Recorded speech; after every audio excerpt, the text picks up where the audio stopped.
Film ini bermula pada seorang pria yang tinggal sendiri di rumah sederhana. Di pagi itu, ia bersiap melakukan rutinitasnya, yaitu memancing di laut. Setelah ia selesai melakukan persiapan di atas kapalnya, dia pun berangkat ke laut. Di perjalanan, ia harus melalui terowongan tebing batu besar seperti gunung agar bisa ke laut lepas.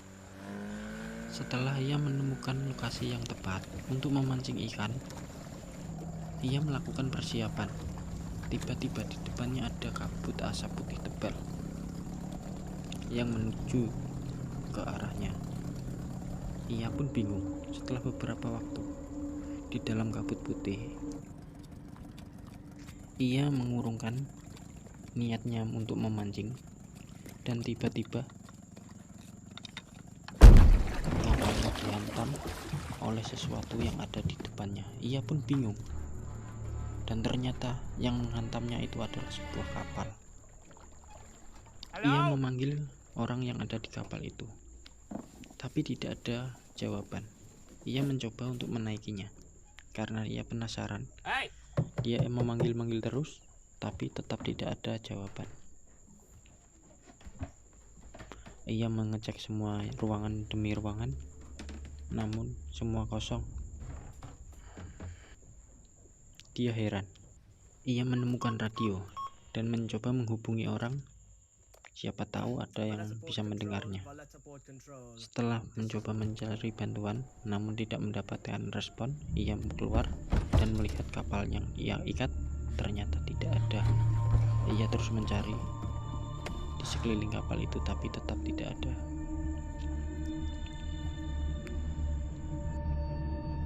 Setelah beberapa jam kemudian, ia mencoba menghidupkan mesin kapal dan mencoba untuk menggunakan kapal itu kembali pulang. Dia bingung. Saat berada di kabut itu, dia merasa tersesat. Namun, mesin kapal dan kompas tidak bekerja.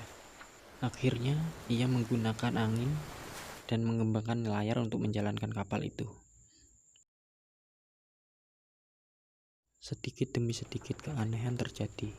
Saat dia mau kencing, tiba-tiba layar bergerak sendiri dan menabrak dia.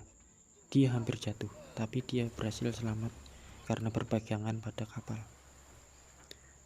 Dia heran. Dia mencoba masuk ke dalam kapal untuk buang air kecil di dalam kapal.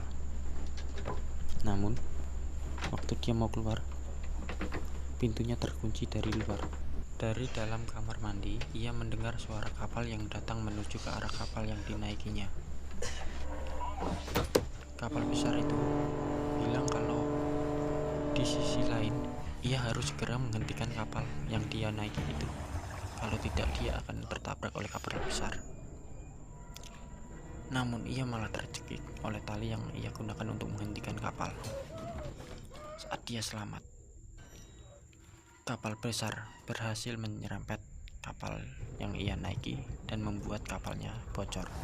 Harinya ada badai besar yang membuat kapal ini jadi hancur dan membuat air menjadi semakin tinggi.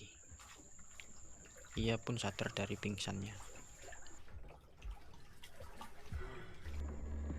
Dengan mendobrak pintu, ia berhasil keluar dan dia mengambil alat penyedot dan mengeluarkan air yang ada di dalam lambung kapal sehingga kapal tidak terpenuhi air lagi. Kini ia mulai mengerjakan bagian luar kapal yang telah berlubang karena tertabrak kapal besar itu. Dari kejauhan ia melihat sebuah kapal. Ia mencoba untuk menghampiri kapal itu. Dengan menggunakan perahu kecil buatan sendiri, ia mencoba untuk meminta bantuan yang ada di kapal yang ia lihat itu. Namun kapal hantu itu mengejarnya dari belakang dan dia ditabrak. Tapi dia berhasil lompat dan selamat. Ia naik ke kapal. Pada saat mau keluar, pintunya terkunci dari luar. Ia mencoba untuk melalui bagasi belakang. Namun, Tapi ia malah terjebak di dalam bagasi itu. Setelah beberapa jam kemudian, pintu itu terbuka kembali. Akhirnya, setelah penantian, ia berhasil keluar dari dalam kapal itu dan melihat sekeliling pulau tersebutnya.